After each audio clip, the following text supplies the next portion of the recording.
J'ai eu un moment très très fort hier donc à la pouponnière parce qu'effectivement l'aspect structure, voilà, l'aspect, voilà, je me suis retrouvée face à des enfants qui étaient un petit peu abandonnés quand même. Et j'étais là comme une maman, comme une mamie, j'étais tout quoi. J'étais la maman, j'étais la mamie, je savais pas quoi. C'était magique. Voilà. Bébé.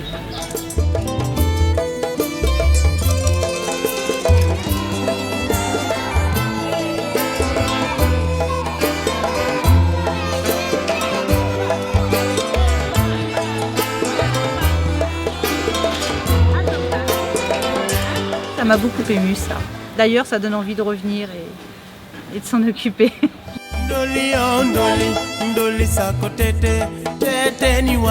Je m'appelle Ndike Fall, je suis assistante sociale donc à la pouponnière depuis 2006.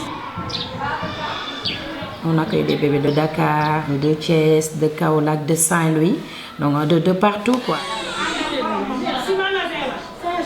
Plus d'une centaine de personnels sont sur place. Donc c'est toute une équipe, hein, les infirmiers qui sont là sur place, l'équipe donc des travailleurs sociaux, les assistants maternels. Il y a aussi les lingères donc, qui s'occupent du linge, donc laver le linge donc, à la main.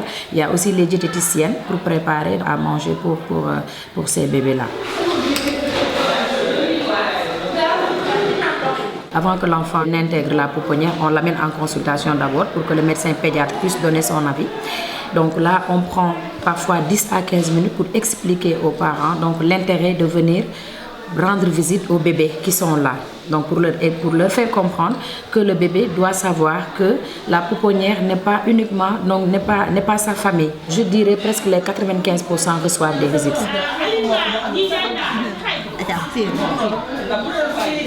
Pour la plupart du temps, c'est les bébés qui perdent leur maman à l'accouchement et qui sont dans les villages. Et c'est le problème de moyens qui se pose avec le coût un peu élevé pour certaines familles du pot de lait, parce que ça coûte donc 2400 à peu près. Pour un père de famille qui a du mal à s'acheter 1 kilo de riz à 300 francs. Donc là, ce serait très difficile à son niveau donc pour prendre en charge donc un bébé avec tous ces laits maternisés. Et le problème aussi, dans les villages, donc il n'y a pas de pharmacie. L'eau potable aussi donc en fait partie parce que parfois on nous amène donc des enfants qui perdent leur maman mais dans un état. Il y a aussi des bébés qui sont issus de jeunes filles mineures par exemple, élèves et qui ont été violées. Il y a une couche très importante, les cas donc des bébés des malades mentales, des déséquilibrés mentaux.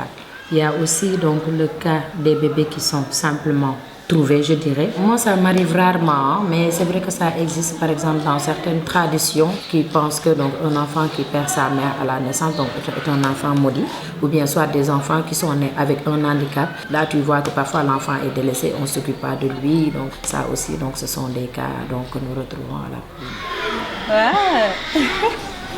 Bonsoir. Elle est toute propre, toute mignonne. Ce que je vois, ce qui revient à chaque fois, c'est le problème des femmes, la mentalité des hommes sénégalais à l'endroit des femmes. C'est vrai que ça a tendance à disparaître, mais en tout cas, il y a quelque chose qui reste et donc il y a un combat qui doit être mené.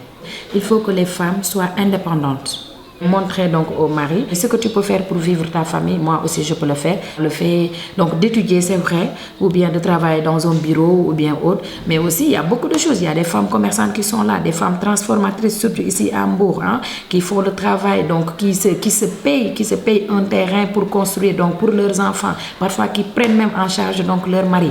Donc là pour vous dire que donc le mieux, moi je pense que l'arme c'est de ne pas baisser les bras.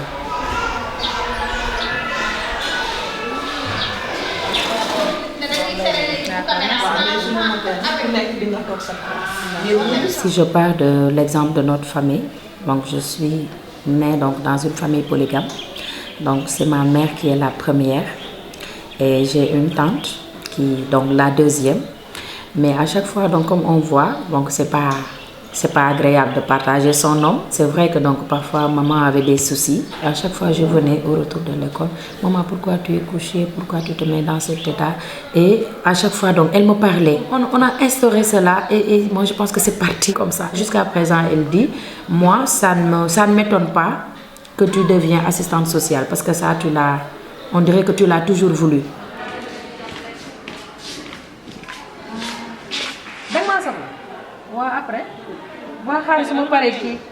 Je dirais une voisine, c'était une sage-femme, Tata Kumba. Je l'enviais à chaque fois, donc le matin quand on partait à l'école, et que donc elle se faisait toute belle, donc avec son sac, donc pour aller travailler au dispensaire. Ce qu'elle avait donc la capacité donc de faire, ma maman ne pouvait pas le faire parce qu'elle travaillait pas. Là, je l'enviais et je me disais que de toute façon, moi aussi, un jour, je prendrai mon sac pour aller travailler et je vais gâter mes enfants.